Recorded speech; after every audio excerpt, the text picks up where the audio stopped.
Thank you, Tony. I'm forever going to think of you as Tony the Tomb Hunter from now on, I think. Okay.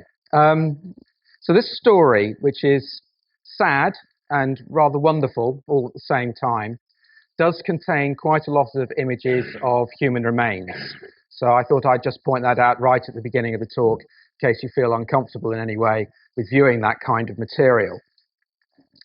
The story begins in November 2013, when I was sitting in my office on a wet Thursday evening. It was about 4:30, and the phone rang, and somebody who was working on an excavation, I wasn't quite sure where in Durham, was on the other end and said to me, "Chris, I think we found something. I think you'd better get up here fast," was his exact words.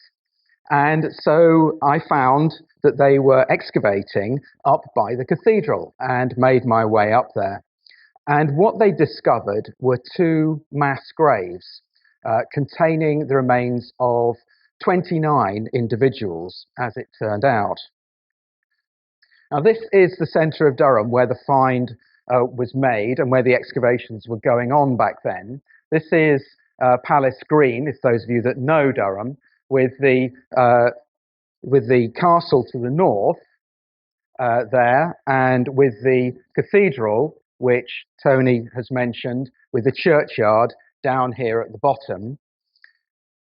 And on the western part of the site, there's what is now the music school of the university, which was once a grammar school before the English Civil War and from the end of the 16th century. And it's just inside the bounds of Durham Cathedral churchyard. You'll see the relevance of this in a moment. On the west side of Palace Green are a series of university buildings which range in date from about 1450, which is the oldest building, which is the Exchequer building, which is up here, through to the middle of the 1960s, when some large additions were made to the university library. The buildings I want to draw your attention to, you can't really see today because they're encased, as is so often the case with good archaeological buildings, encased in later buildings, right in the centre of this complex. And these are the bishop's stables. And the bishop's stables were certainly constructed and in place by the time they appear on a map in the middle of the 18th century. So they were there by 1750. And that's important for reasons that will become apparent. The other very interesting topographical feature, and I say this because I know that Mick would really appreciate this in terms of the detail, is this little alleyway, which in Durham is called Windy Gap, for obvious reasons. And it's a little alleyway which originally would have led you out to a postern gate in the walls of the medieval town. And it's very important because it separates the land of the cathedral on the south side from the land of the castle on the north side. And this is where the discovery had been made. It's a very unpromising little plot tucked away just to the north of Windy Gap. And this is what it looked like at the beginning of 2013. It's an abandoned plot kind of wedged between various other buildings. And those brick buildings on the right are the stables, which were built in around 1720, 1750. And it was here that the excavation had taken place. Now, this site, perhaps surprisingly, is not scheduled, but it is on a World Heritage Site. So there was an archaeologist present on the site at all times. And right at the end of the dig, one day before it was due to close, things always happen on the last day, as you well know, the last hour, the digger driver was removing some of the overburden when he hit what he thought was human remains. And he leant out of his cab, looked down and said, "Oh God, that could be those Scottish soldiers." And he was absolutely right. And it took us 2 years, in fact, to prove him right. But he was absolutely right in what he said.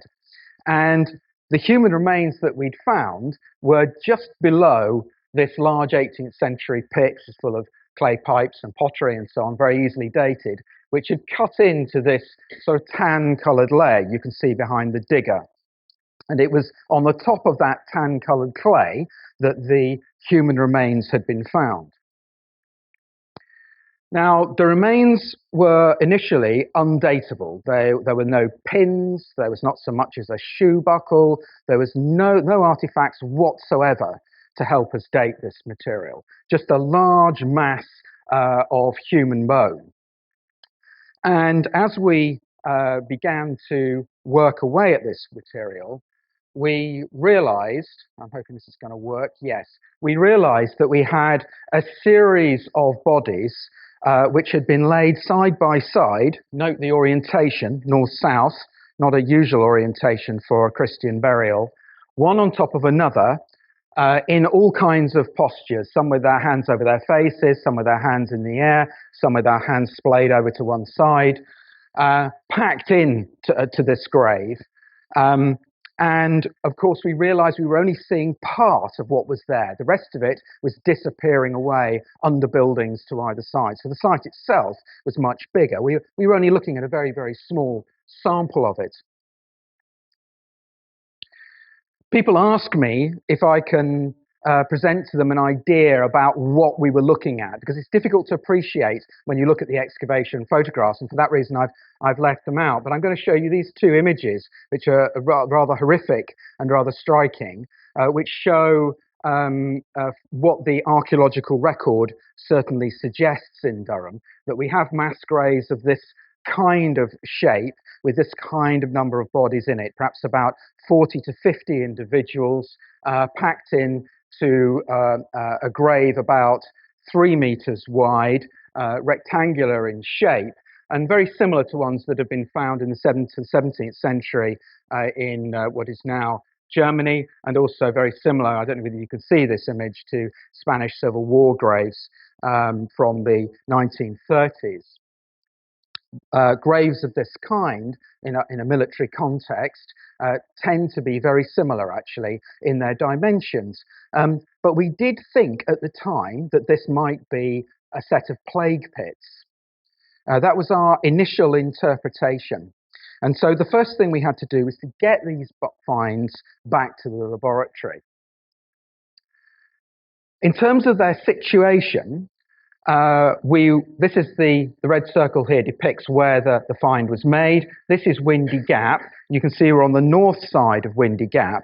And if I use the machine here to remove some of the buildings one by one, by period, you can get an impression of what that area might have looked like in the past. So if we remove a building which was put up in the 1960s and put the area of grass back in there, if we remove the university buildings, which were put up in the 1930s. And then I also remove those bishop's stables for you, which were put up, shall we say, 1730, 1750. And then I remove Cousins Library, which was put up in about 1660, just at the time that the Commonwealth ended, when Charles II came to the throne after the Civil War.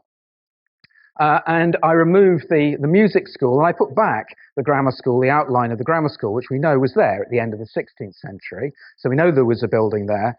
And I replaced that structure with, again, a building that we know from historical records, which is the Diocesan Registry. So this is a kind of court building, which had a sort of portico out of the front facing onto the green. Now, what you see immediately from that is that we are in a situation here, a location, which is out of sight, out of mind. It cannot be seen, actually, from any direction. That's very clear. And we can also see, if I just put the moat back in of the castle, you can see very clearly that this is, as it were, at the end of the garden of the castle. It's as far away as you can get from the inhabited residence of the castle, tucked away, as far away as possible, close to the extreme south end of the castle property. Now, of course, we were interested in knowing how many of these graves there might be had we found them all. And so we put geophys to work, and we did a large amount of GPR work over Palace Green, which found nothing of any interest in this context. We knew from observations in the late 1950s and 60s, when these buildings were going up, that nothing had been found. And we also did some geophysics in what is called the Fellows Garden, which is up here, which is an area which is used by students an area of lawns. There was nothing there either.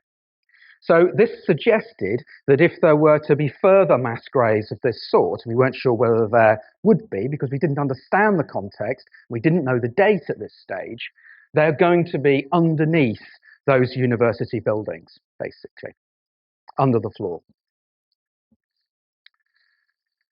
So we get the bones back to the lab, and this work was done by Anwyn Caffel, and it was done over the winter of 2013. It was a strange time for me actually, because I would meet Anwyn in the corridor from time to time. She tends to work late in the evening, so sort of 8:30 at night is a typical time you'd find Anwyn at work.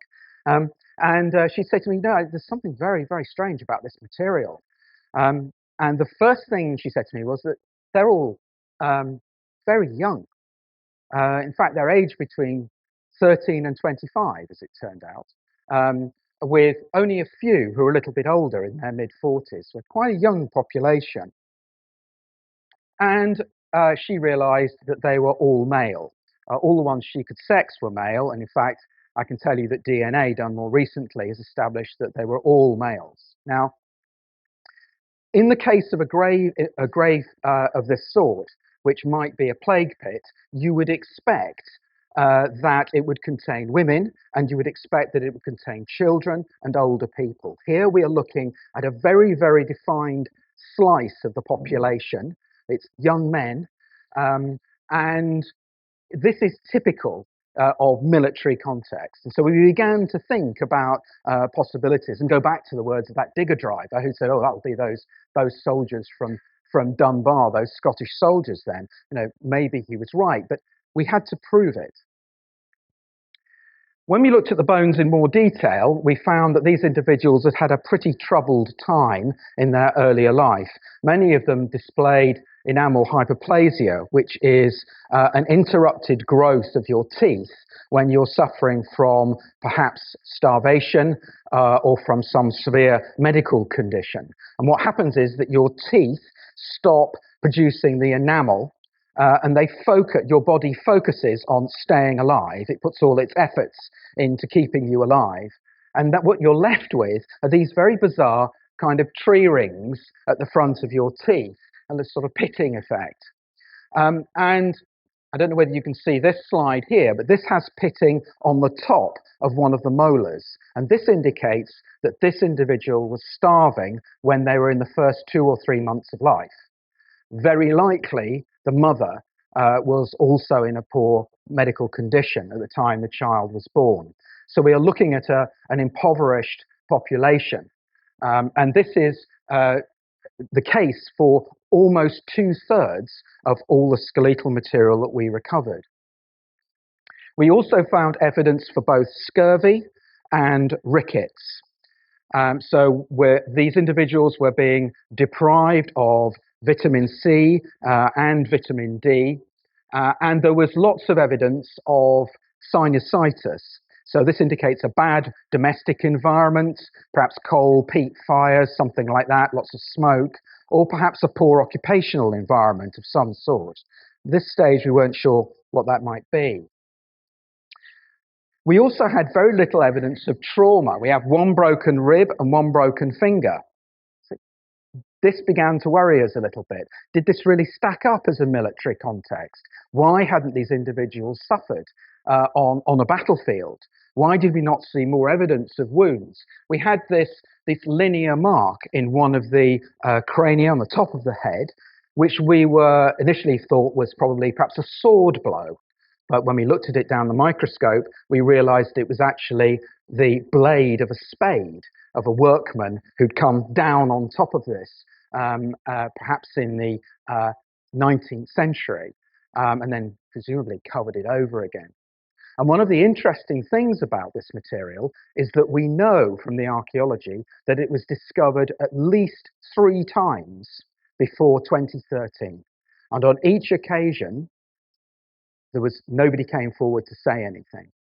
So it was discovered, we know, when those bishop stables went up in the 1740s, because they cut right through it. It was hit again, the barrels were hit again in the 18th century, and in fact, they were hit again as recently as 1962, when a fire escape was put in. And again, Nobody said anything at that time. And this is probably one of the workman's spades.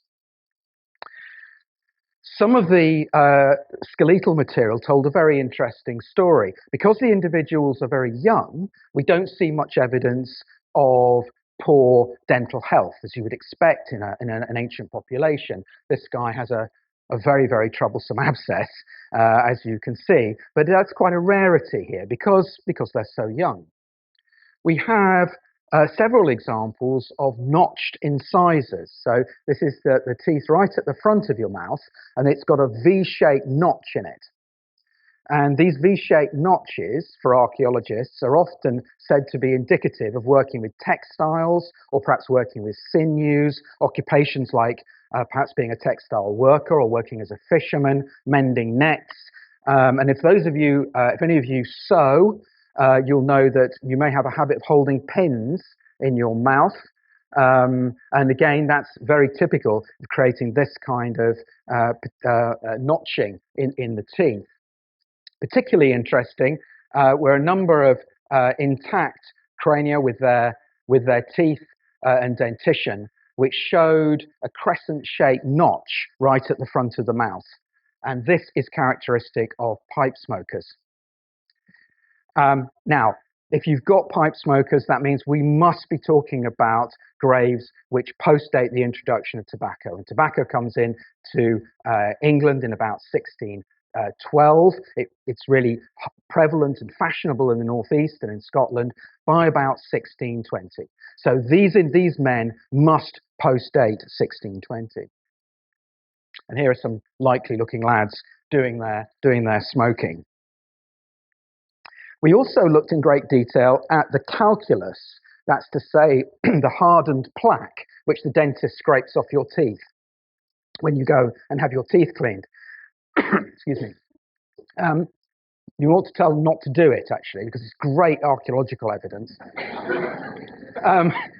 This sort of slurry of food material contains all sorts of interesting information.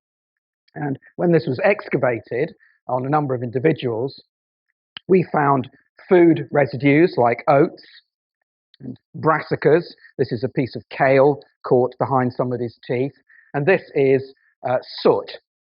So this individual was certainly living in a kind of smoky environment, which backs up what I was saying earlier about these polluted environments in which these individuals were living.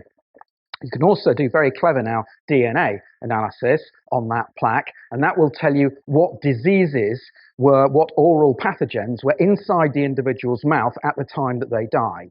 And that has told us that they did not die from plague, they did not die from TB, although some of them did have influenza, and two of them had syphilis.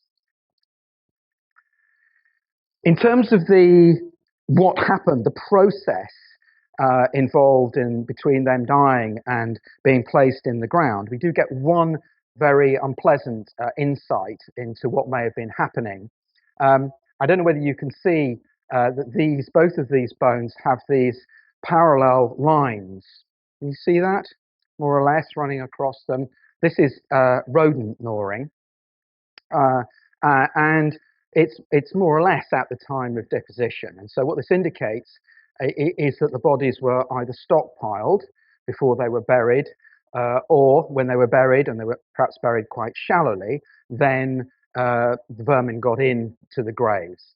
And that seems to be the case for a couple of individuals. So moving on to the skeleton science, one of the things that we can do these days is to do isotope work, which has already been mentioned. And isotopes, it sounds very complicated, it's actually very simple. Isotopes can provide you with what is essentially a sort of GPS inside your bones. And that comes from the water that you drink, which provides oxygen ratios in your bone, and from the strontium, which is taken up from the local soils and geology where your plants are grown. And if you don't drink bottled water and you don't go to the supermarket, then basically it gives us a location for where you were born and brought up.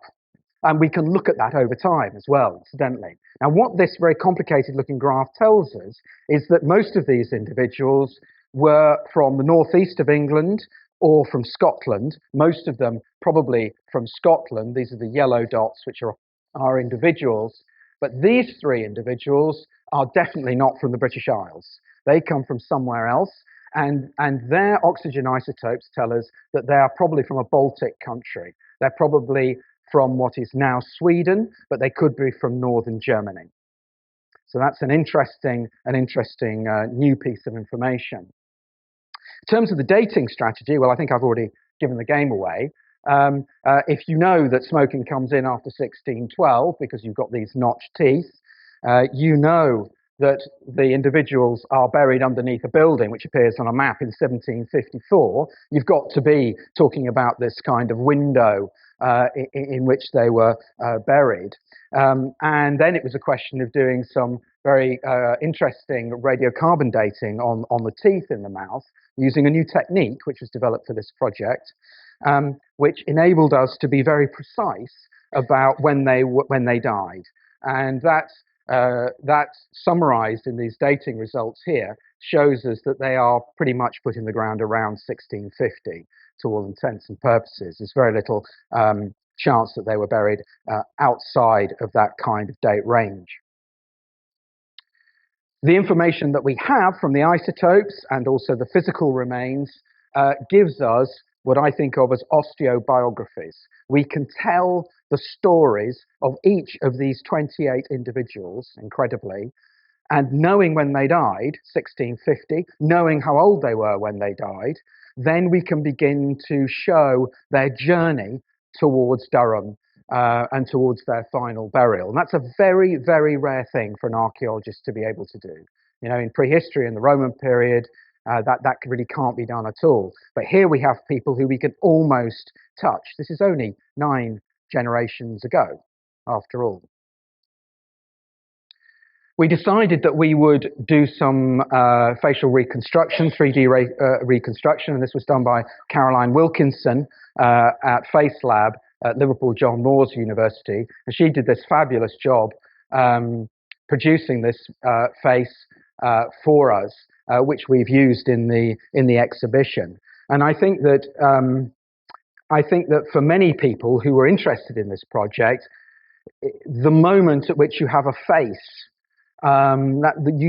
curiously you cross a line in terms of your intimacy with the archaeological material, and a whole other group of people get interested in a way that I didn't expect. So let's have a look at conclusions. We know that they're young, we know that they're male, we know they're not veterans, we know they're in mass graves when they die, we know they're from varied origins, but most of them come from Scotland, northeast of England. We know they're mid-17th century, and that really gives us our context, which is the Battle of Dunbar in 1650. Now, you may not know very much about the Battle of Dunbar, so I'm just going to touch very quickly on that.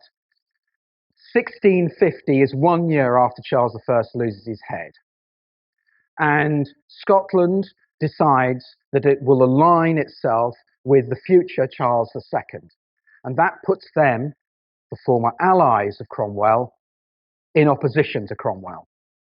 And fearing that the Scots will invade northern England, Cromwell decides to head north with an army moving up through east of England to arrive and cross the border just to the north of here and makes his way towards Edinburgh. There is then a period of a few months of cat and mouse fighting between the two sides, until the Battle of Dunbar, which takes place on the 3rd of September 1650. And at this battle, the commander of the Scottish troops here, David Leslie, commands 22,000 Scots, Covenanting Scots, against Cromwell, who finds himself trapped, I think the modern word would be kettled, up against the port of Dunbar with about 11,000 troops, but much more experienced troops. These two sides clash on the morning of the 3rd of September, and the battle is over within 1 hour. Cromwell is entirely victorious, and he takes about 9,000 Scottish prisoners on that day, releasing everybody else to return home. And crucially, from the point of view of our skeletal data, he releases the very badly wounded, he releases the very young, and he releases the older men. And so when it comes to selecting out the prisoners who will then begin to be moved south down what is more or less the line of the A1 towards Durham, he has about 3,900 men. And his intention is to get them to Durham Cathedral, which is not occupied at this period and not in use. At Berwick, which is 6 or 7 miles away from here, 30 men are shot for not wishing to continue the march, because they had no idea where they were going. Many escaped before, in fact, they crossed the border into England. The rest are marched down through Alnwick, Morpeth, you're familiar with this route, Newcastle. Eventually, they arrive in Durham, and into the cathedral they go. Now, what happens in the cathedral is a really interesting piece of detective work. If you go into the cathedral today and you ask, they will show you some of the scorch marks on the walls, which you may have seen, Tony, which are from the braziers for the coals which were lit by the Scots during their time in the cathedral. Now, if you use that as a map, as I've done here on this plan of the cathedral, so the cathedral church at the top, you can see these little red dots here are where all the scorch marks are, and they're mainly at the west end, and that's logical because that would have been the warmest place in late September of 1650. That's where you would have lived. This area down here, which is coloured in yellow, doesn't have so much evidence of scorch marks. But in 1968, the cathedral put in central heating under the floor. And when it put in central heating under the floor, an American visitor coming in to the cathedral a little bit later in the year when it was a bit cooler and they'd put the heating on, slipped and fell. And she slipped and fell because there was an oily substance which was oozing out through the paving stones in the cathedral. And this was analysed, fortunately, by the chemistry department at Durham University, quite an early piece of archaeological analysis of that sort. And they discovered that there were nitrates. So this is urine. So I think that when the Scots soldiers come into the cathedral, they organise themselves. And I think logically they would. So they're using this end as their toilet, the east end, and they're living up this end. But there are 3,000 of them. 3,000 of them. Now, in a really big congregation ceremony in Durham Cathedral today, you can get 1,600 people in chairs spacing that you're at now. So there is no possibility that they could all have sat on the floor. They must have stood and taken it in turns to lie on the floor and sleep. Now, this kind of being enclosed inside the cathedral, I guess, you can imagine a huge anxiety. They had no idea. Nobody told them what was going to happen to them. And unfortunately, both the English troops at Dunbar and the Scottish troops were infected with dysentery. And the Scots begin to die at a rate of about 30 a day. So they're incarcerated in the middle of September. And by the end of October, you won't be able to read this, but this is 31st of October, the person who's looking after them reports that 1,600 are dead. So, and that only about 500 to 600 are left healthy inside the cathedral. We know from other documents and work that we've done, more recent research, that when people fell sick, they fell sick in the cathedral, and then they were taken to the castle. They died in the castle, and then they were buried, of course, where we found them in these mass graves. So it's a terrible story, a situation which basically gets out of control, I think, for the English guards, who have no real idea about how they're going to cope with this situation. They don't understand why people are dying. They don't understand that it's dysentery, which they call the flux in the 17th century, for obvious reasons. They find that certain people are more susceptible than others, and those that survive tend to be the Highlanders. And I think they survive because they have a better diet than many of the lowland Scots at this period. They're perhaps eating more meat, and they're perhaps slightly stronger when they go in. Okay, so 3,000 go into the cathedral, 1,600, probably 1,700 die of dysentery within the space of 6 weeks. We are left with a group of individuals, about 1,200 in total, who are unaccounted for. What happened to them? So the survivor's tale is something that I've worked on over the last year, I suppose, to try to find out what happened to them. And the story is a very interesting one because it touches upon many different countries and in fact ties together many of the themes that we've been talking about over the weekend. We know that some men were put to work in local coal mines and became local labourers. We're not quite sure how many, probably about 50 or 60. We know that 12 men were sent into Newcastle to create a kind of startup company of weavers of Scotch cloth. So they must have already had experience of being weavers and working with textiles, and that's probably why some of them have got these notches in their teeth amongst the dead. So I imagine they had experience in that area, and what Cromwell was hoping to do, together with his commander in the north, a man called Arthur Hazelrig, what they were hoping to do with these men was to put them to work in projects of one sort or another. And so to start up a weaving industry in Newcastle was one of the ways of using that labour and hoping to increase employment in that particular industry. About 40 of them went to the salt pans in Shields. We'll come to that in a moment. 500, I think Francis is here somewhere, go down to Francis's part of the world. 500 of them go down to the Fens. We'll come on to that in a moment, drain the Fens. So the men who go to the salt works are very interesting. The salt works, which are at the mouth of the Tyne, at North and South Shields here, just at the mouth of the Tyne where there's the shallow beaches, salt water mixing with fresh water, ideal for salt works. These were in 1650, producing about 30% of all the salt in Britain. Quite a large industry, about 700, 800 people involved. And so some of our Scots go there.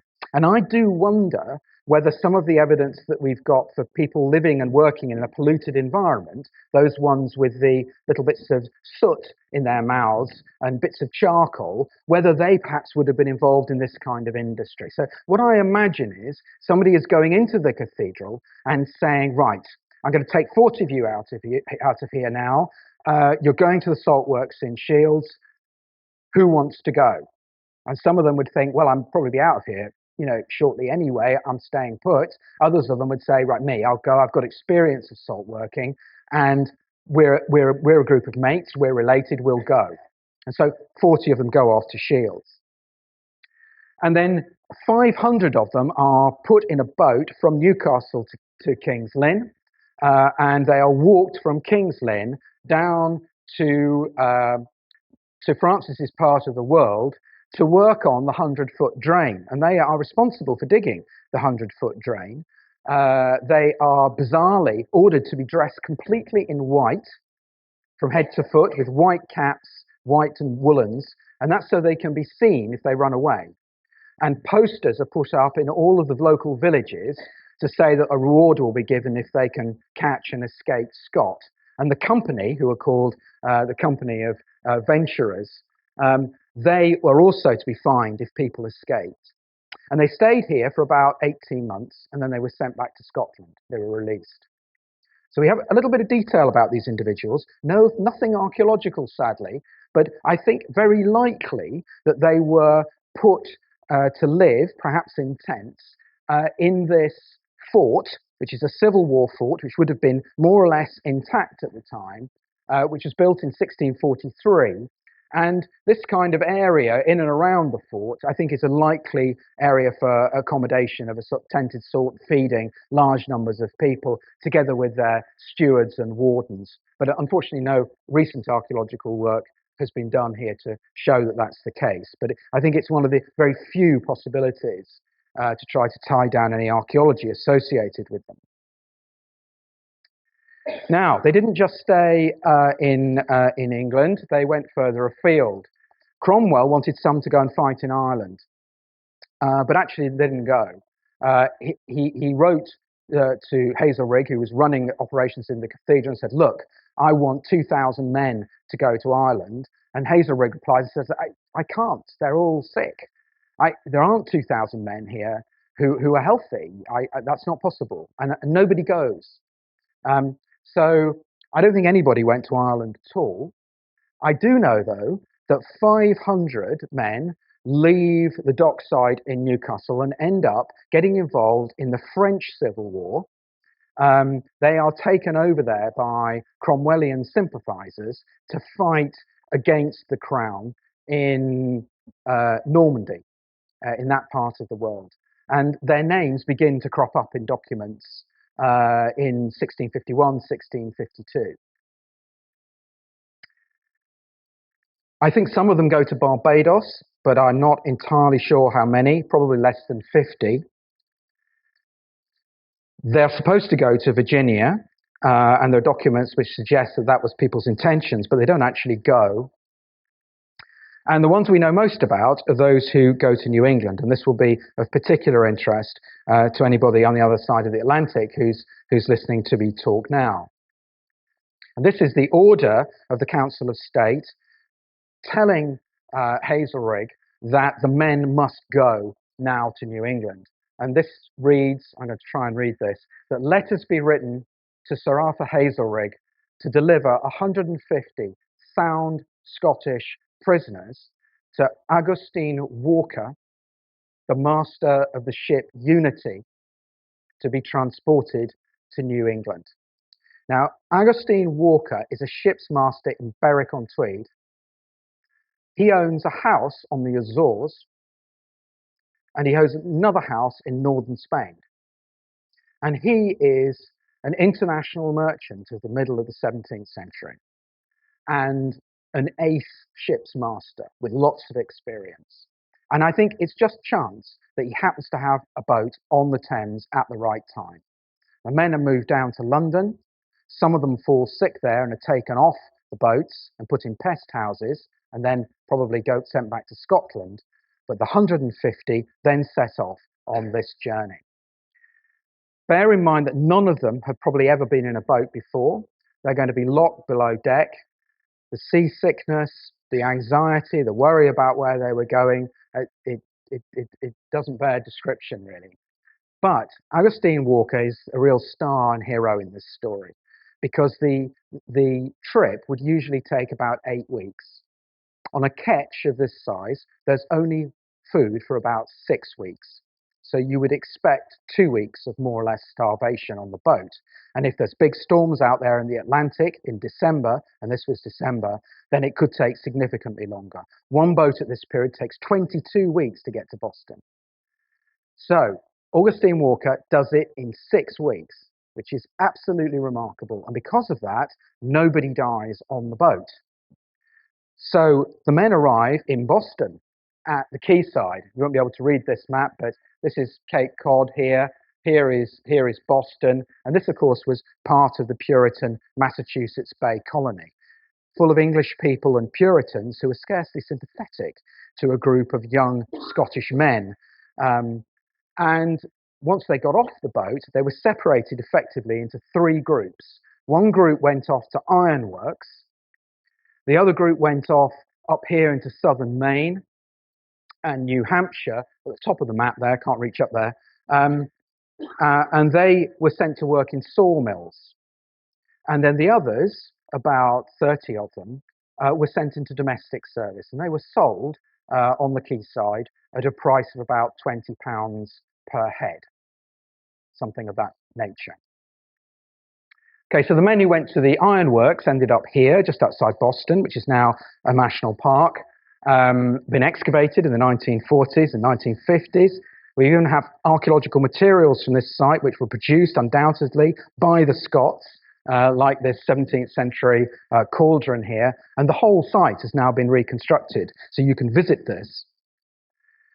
The ironworks gets into trouble, and as a result, they start to produce documents which gives us the names of the Scots for the first time.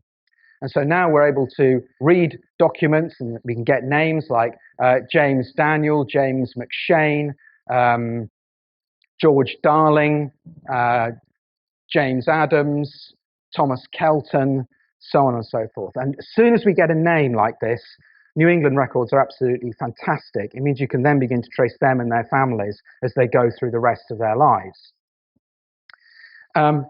And you can see that they got into trouble. So they got involved with the young ladies in the local area, as you might imagine. But, nothing too serious. And they would have worked here as indentured servants for a period of 7 years.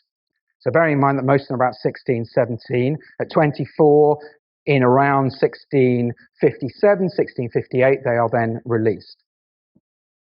The others go north to these massive sawmills in the timberlands on the frontier of the Massachusetts Bay Colony. And they're involved in, I'm sure you remember from school, that classic triangular trade where people are sending casks and masts and so on back to Europe for use on the wine islands and in southern Spain. And then there are African slaves making their way up across the Atlantic here, and manufactured goods leaving England, going back over towards Massachusetts. I'm sure you remember that, drawing that when you were at school. And our Scots are involved very much on the other side of the Atlantic in exactly that trade. Some of them go into domestic service with very important families. One of them works, for example, for the governor of Massachusetts Bay Colony. He's the one that signed Harvard's charter. And others of them get involved in various court cases, and we start to pick them up. After indenture, so 1657, these Scots who have nothing in life, nothing, less than £5, most of them, they decide that they will group together and form a society, which is called the Scots Charitable Society. The Scots Charitable Society still exists, and it is the oldest charitable society in the Western Hemisphere. And they gave only a small amount of money every year to help those in need amongst that group. So people who needed a decent burial, people who needed nursing, quite a remarkable story. And here are their names listed out for us. And you can see that they are, I think, important that they are listed out for us. They couldn't write, most of them. But nevertheless, there they are, working together to give money to those less fortunate. They also moved to live together, to create a community. And they moved to places which they give names like South Berwick, Durham. And the parishes that they live in, they give names to too. And this parish down here, where William Furbush and Daniel Ferguson is living, that's called Scotland. And the one at the top is called Unity. So it's named after the boat that they sail over the Atlantic in. So they're placemaking, they're remaking their lives together on the other side of the Atlantic, on the frontier. And the guy at the top there, who's called Micah McIntyre, who's the one I would perhaps most like to meet, he has, quote, the frontier lot. So beyond that, there is nothing but Native Americans and French further north in Quebec. So he's right on the frontier. And so it's significant that if you've got a group of young men of this sort who perhaps have some fighting experience, you put them out there on the edge. We visited some of their houses because we can say precisely where they are using LiDAR data and some of the map evidence we've been able to draw together. There's even a standing building, which is called the McIntyre Garrison, which is the oldest building in private hands in the United States of America, which was built by the son of one of the Dunbar Scots. And that's why it's called the Dunbar Garrison, sometimes called the Scotland Garrison. And this rather faded image shows you that they did very much get involved in local events in their new life, particularly in wars against Native Americans who were competing for territory in that area at this period. And so several of our Scots die in these wars, in these attacks and raids, as do their children and their wives. They come into the records because they do things wrong. So they get fined for drunkenness, swearing, fighting, idling, quarrelling, not attending church. I'm particularly fond of this one, drawing away the affections of the deacon's daughter. couldn't write that, could you? They get more serious offences, would include fornication. This was a bit of a trick, really. When people got married, they could sort of backdate the offence and say, well, you two were together before you were married, and so now we're gonna fine you. Now you're in real trouble. And so people would sort of retrospectively get fined for things. They also got fined for not returning home to their wives, because many of them, as it turns out, were married before they left, before they got involved in the battle at Dunbar. And that means that they decided not to go home, presumably because the opportunities here were all the greater than they would have been had they stayed in Scotland. We can visit their gravestones. I think I have about 35 gravestones now. And of course, we have all their probates, their inventories, their wills, and so on. And we can see the names of their children and families and the items that they're leaving to the next generation. And I can tell you, it's quite a moving experience, actually, to be standing next to these gravestones and thinking about the trajectory of one of these individuals from a young man in Scotland through Dunbar, through Durham, to the Thames in London, over the Atlantic, and then a new life in the new world.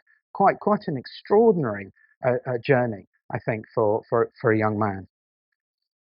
In terms of the legacy of what we're doing, and I put this in really because I'm keen to follow on some of the things that Mick, I think, would have said in my ear if he was still here today. We are trying to do work on the battlefield site at Dunbar to improve trails there. We're working with the National Park Service in the United States to improve some of their information. We're going to do a MOOC, a massive online open course, which would allow people to learn about this project in the comfort of their own living rooms. We have an exhibition, there's a poster about this outside, which is on at the moment in Durham, called Bodies of Evidence, which I can only encourage you to visit. And Tony will be pleased with this, we were also approached and managed to get funding from the Arts Council to do a play which ran all the way from Dunbar down the route of the March of the Scots, ending up in Durham, which ran throughout June and July and was completely sold out. And a very moving experience it was too, actually, to go to some of those performances. And I was dragged out on stage afterwards to sort of answer questions about how we'd come to the decisions that had been taken in terms of the performance. Finally, the descendants themselves, because our 150 are now 500,000. And those 500,000 people are living mostly on the east coast of the United States.